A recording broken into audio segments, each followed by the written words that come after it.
Hello and welcome back to the Hazzabhajan YouTube channel. It is Harry here, and today it is time for the return of the football alphabet series. I know it's been a little while, but I've been doing other videos and it's been quite enjoyable to do, but I thought why not bring it back with the letter U. And just a disclaimer, this was very difficult to research.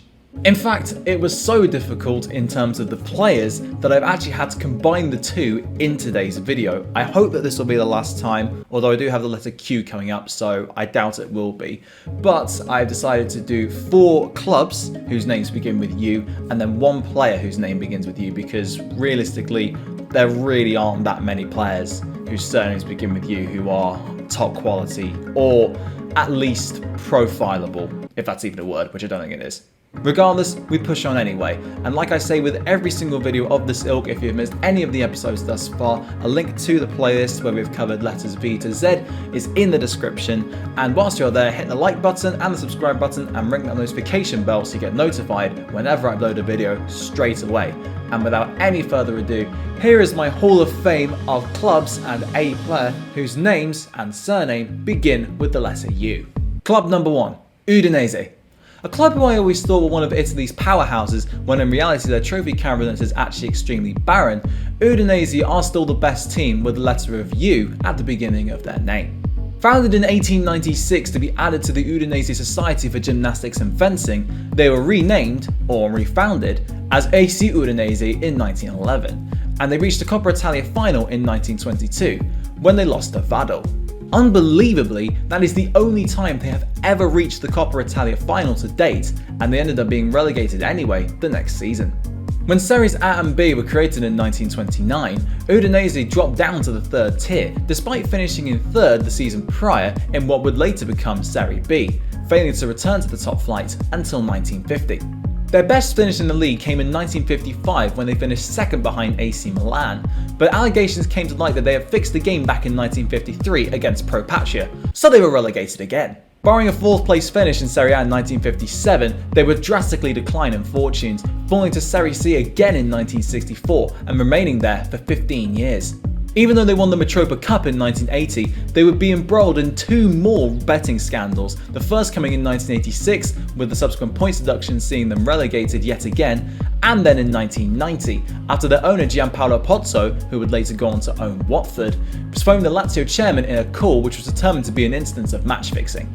An Intertoto Cup triumph in 2000 aside, which I'm pretty certain doesn't count, they haven't won anything since, although they have been semi-regulars in Europe in the 21st century, including a couple of appearances in the Champions League, before slipping back into mid-table mediocrity once more. Antonio Di Natale, Zico, Alexis Sanchez and Fabio Quagliarella are perhaps the 4 most iconic players in the Zebras' history. Club number 2, Osan Hyundai.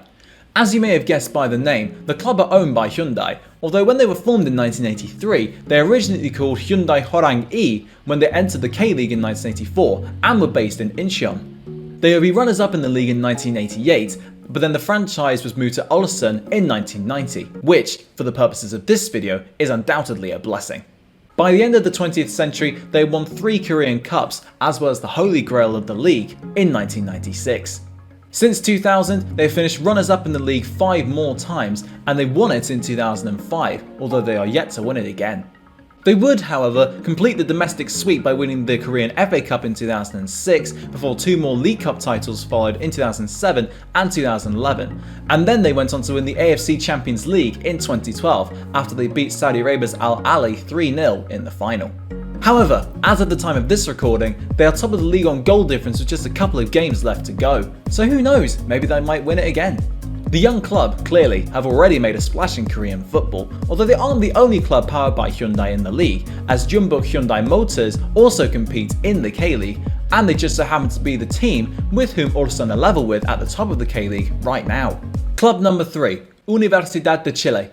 Universidad de Chile were founded in 1927 by students from, obviously, the Universidad de Chile, although it was originally called Club Deportivo Universitario. They remained the sports team of the university until 1980, when the club president decided to sever its ties with the university.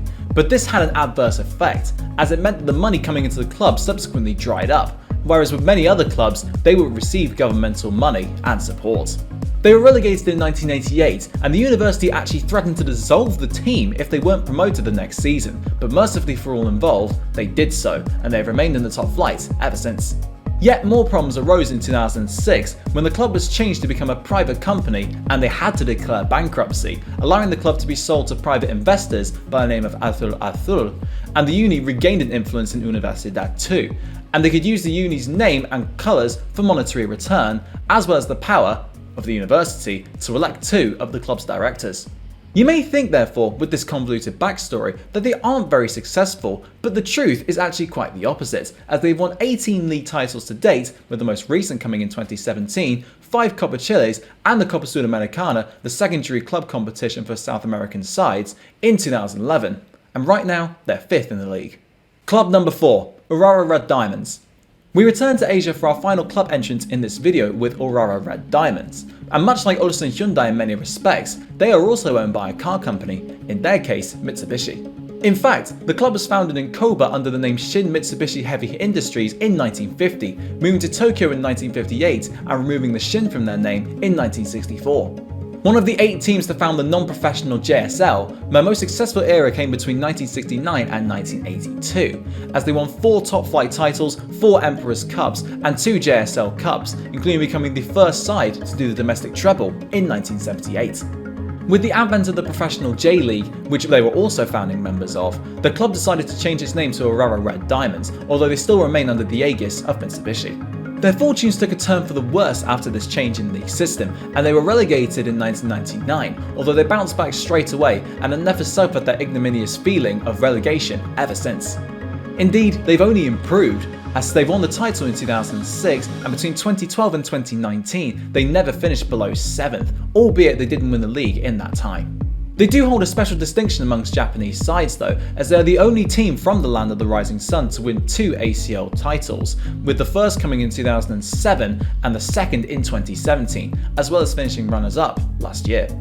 Having said all that, their fans did put up a banner in 2014 which simply said Japanese only, and the stadium was closed for the next game, so, not a great showing on their part. So that concludes the club segment of this video, and now we move on into the only player which I will profile. I know it's only one, but realistically, who wants to hear me profile David Unsworth or Matthew Upson? I know I certainly don't. Player number 1, Samuel Umtiti. Despite being the youngest player to feature in this series so far, Samuel Umtiti is undoubtedly one of the best players whose surnames begin with U in the footballing world, and if there is actually anyone that I've missed, please do let me know. Born in 1993 in Cameroon, he moved to France at the age of 2 and joined Lyon's academy in 2002. Famed for his pace, technique on the ball and general athleticism, as well as his passing ability, Umtiti broke into Lyon's first team in 2012 and remained a regular there for 4 seasons, catching the eye of Europe's big clubs. Barcelona were the ones to pay the big bucks to sign Umtiti, coughing up €25 million for his services, although his time in Catalonia has been plagued by injuries and he's only made 77 league appearances across his 4 seasons at the club. Despite being the undisputed first choice when fit after his arrival, Clement Lenglet's emergence has put a stop to that, although his release clause is a staggering €500 million, which I don't think anyone in their right mind would pay. He has won 2 La Liga titles and wasn't a member of the squad that lost 8-2 to Bayern, so I guess every cloud does have a silver lining. What's more, he has a World Cup to his name after starring for the French national team at the heart of their defence on their way to triumphing in Russia, even scoring the winner against Belgium in the semi-finals with a glancing header. I guess every cloud has a silver, but that just about concludes today's video on the clubs and player whose names and surname begin with U. And if there's anything that I've missed or anyone that I've missed, please do let me know. But if you did enjoy this video, hit the like button, hit that subscribe button. But until next time, I'll see you then.